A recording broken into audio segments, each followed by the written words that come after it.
नमस्कार साथियों। आज हम एक नए सेगमेंट का नए सेगमेंट्स की शुरुआत कर रहे हैं, जिसमें हमारा एनसीईआरटी सार संग्रह, जो कि महेश बर्णवाल का बुक है वन लाइनर, उसका हम line by line, page bye page करके उसको हम पूरे बुक को ख़त्म करने की कोशिश करेंगे। ठीक है, इसकी शुरुआत हम आज से ही करते हैं, जिसमें से शुरुआत का पहला ही टॉपिक जो है वो भारतीय राज्य व्यवस्था से शुरू होता है। इंडियन पॉलिटी है, और इंडियन पॉलिटी जो कि हर परीक्षा का एक महत्वपूर्ण विषय होता है और उसमें से प्रश्न पूछे जाते हैं। ठीक है, तो आइए इसकी शुरुआत करते हैं हम भारत का संवैधानिक विकास से। पहला ही टॉपिक है भारत का संवैधानिक विकास, कॉन्स्टिट्यूशनल डेवलपमेंट ऑफ इंडिया। ठीक है, कॉन्स्टिट्यूशनल डेवलपमेंट ऑफ इंडिया, यानी कि जो भारत का हमारा संविधान है, उसी को यदि हम पूरे तरीक़ा से विधिवत तरीक़ा से पढ़ जाएं तो वही जो हो गया हमारा इंडियन पॉलिटी हो गया। ठीक है, भारतीय राज्य व्यवस्था में इंडियन पॉलिटी में वही चीज़ होता है जो कि हमारे संविधान में लिखा गया है। ठीक है, तो संविधान में जो लिखा गया है उसकी शुरुआती जो कार्यक्रम थे, जिस तरीके से वो लिखा गया, जिसकी शुरुआत जहाँ से हुई, जिस तरीके से हुई, उसके विकास की जो कार्यक्रम है उसको हम देखते हुए चलेंगे। ठीक है, आइए शुरुआत करते हैं। आप लोगों से हमेशा ये गुजारिश रहती है कि हमारा जो चैनल है अखिलेश फाउंडेशन यूट्यूब चैनल को आप सब्सक्राइब करें, लाइक करें और दबा के शेयर करें। ठीक है, शुरुआत इसमें लिखा गया है कि रेगुलेटिंग एक्ट, प्रश्न ये भी आता है कि कब हुआ था, तो 1973 में द्वारा सर्वोच्च न्यायालय की स्थापना कहाँ की गई थी और कब की गई थी, तो कोलकाता में 1774 में। किसके तहत? रेगुलेटिंग एक्ट 1773 के तहत। ठीक है, भारतीयों को भारत के प्रशासन में भाग लेने का अधिकार किस अधिनियम के द्वारा प्राप्त हुआ? Charter act 1833। भारतीयों के प्रशासन में भाग लेने का अधिकार 1833। भारतीय विधानसभा को बजट पर बहस करने की शक्ति किस अधिनियम के द्वारा प्राप्त हुई? भारतीय विधान परिषद जो है उसको बजट पर बहस करने की शक्ति किस अधिनियम के द्वारा प्राप्त हुई? तो भारत परिषद अधिनियम 1892। बजट देखेंगे, ट्रिक क्या है? बजट, ब से बजट और ब से 92, ब से बजट और ब से 92, 1892। बजट पे बहस 92 से शुरू हुई, 1892 से। ठीक है, केंद्रीय विधानमंडल सर्वप्रथम किस अधिनियम द्वारा द्विसदनीय बनाया गया? बहुत ही आसान प्रश्न है। 1919 के भारत शासन अधिनियम द्विसदनीय बनाया गया, यानी कि बाई कैमरल बनाया गया। बाई कैमरल, बाई मतलब कितना होता है? 2, यानी कि 19 में भी क्या है? 2 19 है, यानी कि 2 19 है, मतलब कि ये ट्रिक से हम याद रखेंगे। 2 19 है मतलब बाई कैमरल है। कब बनाया गया? तो 1919 में बाई कैमरल, यानी कि 19 2 बार। ठीक है, भारत के राष्ट्रपति को अध्यादेश ऑर्डिनेंस निर्गत करने की शक्ति मूलतः किस अधिनियम से प्रेरित है? राष्ट्रपति जो है हमारा वो अध्यादेश जारी करता है, किस अधिनियम के तहत? तो भारत शासन अधिनियम 1935।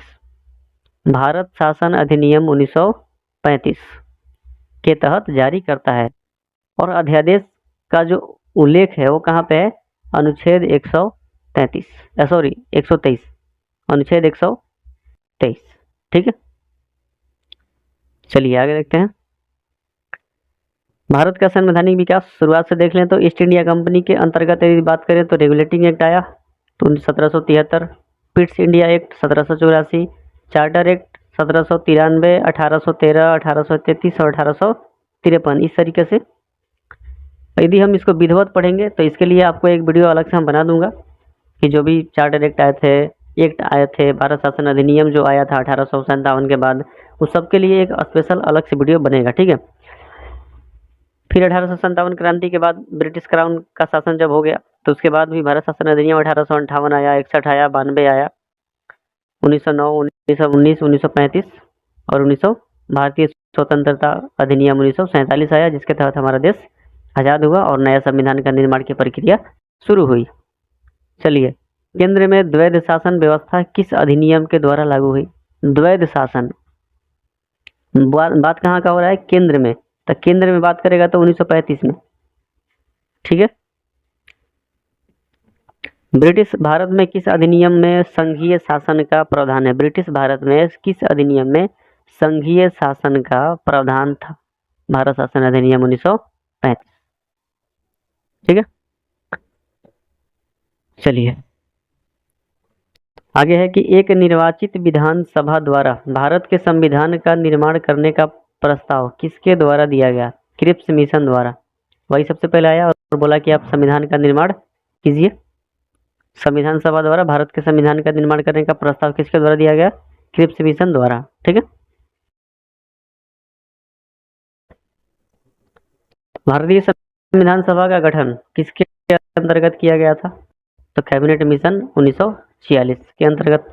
कैबिनेट मिशन द्वारा प्रस्तुत योजना के अनुसार संविधान सभा में प्रांतों से प्रतिनिधियों का निर्वाचन किस अनुपात में था? यानी कि 10 लाख पे एक सदस्य जो था, इस तरीके से हुआ था। भारतीय संविधान का निर्माण करने वाली संविधान सभा के सदस्यों का चुनाव किसके द्वारा किया गया था? विभिन्न प्रांतों की विधानसभाओं द्वारा। यानी कि जो अलग अलग प्रांत थे उसके विधानसभा के द्वारा चुना गया था और वही लोग जाके संविधान सभा में बैठे। ठीक है। अंतरिम सरकार 1946 की बात कर लें तो जवाहरलाल नेहरू राष्ट्रमंडल संबंधी और विदेशी मामलों के मंत्री थे। सरदार वल्लभ भाई पटेल गृह, सूचना और प्रसारण मंत्री थे।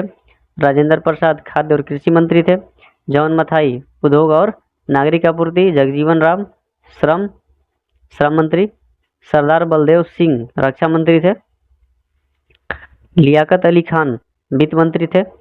सी राजगोपालाचारी शिक्षा और कला से संबंधित थे। शिक्षा और कला के मंत्री कौन थे? सी राजगोपालाचारी। भारत शासन अधिनियम 1919 की समीक्षा करने के लिए 1927 में साइमन कमीशन का गठन किया गया।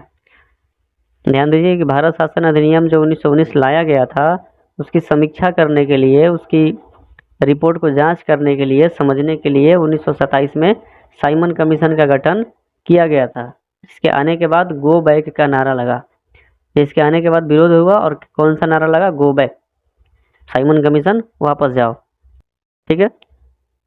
इसी में हमने लिख रखा है कि रेलवे मंत्री कौन थे? आसफ अली खान। और वाणिज्य मंत्री कौन थे? आई चुंदरीगढ़। और संचार मंत्री कौन थे? अब्दुल रब नस्तर। ठीक है। तो यह हमारा फर्स्ट पेज का पूरा जो कॉम्बिनेशन था हमने आपको करके दे दिया है। इसको हम पेज बाय पेज करके रोज एक एक पेज का अध्ययन करेंगे। शॉर्ट में करेंगे, आसान तरीके से करेंगे। ठीक है। चलिए आगे किसी और वीडियो में इसी तरीके से